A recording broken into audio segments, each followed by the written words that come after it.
Hey, what's up guys? Today I wanted to talk about this lens that I just recently purchased, the Sony 16 to 25 millimeter f2.8.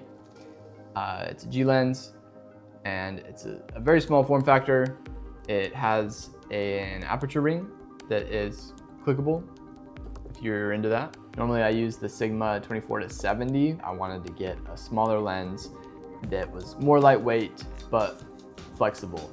I needed a wider angle than 24. Obviously for real estate shoots, 24 just doesn't cut it. And since I've been picking up a lot of real estate work, I wanted to get something that would make my work a little bit better. So the 16 to 25 is the lens that I went with. So I kind of wanted to do a deep dive on why I chose this lens and who this lens is for, and just kind of give it a simple review. So here we go. First impressions. It's small, lightweight. 16 millimeters is pretty good for real estate. 25 is a nice range, not perfect. I wish it was a little bit larger of a focal length. I was really just looking for the wide angle of 16 millimeters around there for real estate. And for the price point, it was about the same as the Sigma 14 to 24. It was just less than half of the price of the 16 to 35 from Sony. So it definitely warranted the price, and it was enough to make me jump the gun on it.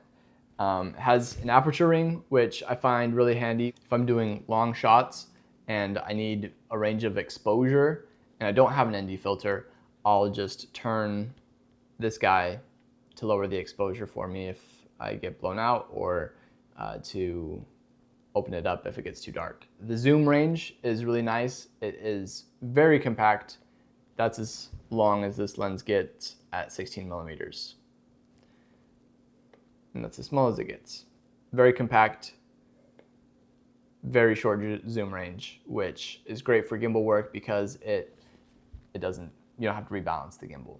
There's a function button right there, which is nice to have for customization. I've been able to use it out in the field a couple of times now, and the performance has been very solid. I've been quite happy with the focal range for it. The 16 millimeters looks great on real estate videos. There have been times where I have wished that I had access to a 10 millimeter, 12 millimeter. That might be too much for some really tight shots in laundry rooms and bathrooms and stuff like that. It would come in handy. That does make me want to consider purchasing possibly a prime lens that's from the range of 10 to 14, anywhere in there. And I think that I would use those, especially for any realtors that want Instagram reels that are vertical. This does do a very good job shooting vertical. It's very wide, so you get a lot of the house in it. I know that it's really popular right now to have a very wide and ridiculous distortion in your shots for real estate for vertical. So I've heard that a lot of people really like using the 10, 11, 12, 14 millimeters. Personally, I think that 16 is probably enough for most cases. It does a great job of capturing as much of the house as I really need. So I'm very happy with that aspect of it. The zoom range is great. The autofocus is great on this lens. It does a very good job, and it's Sony.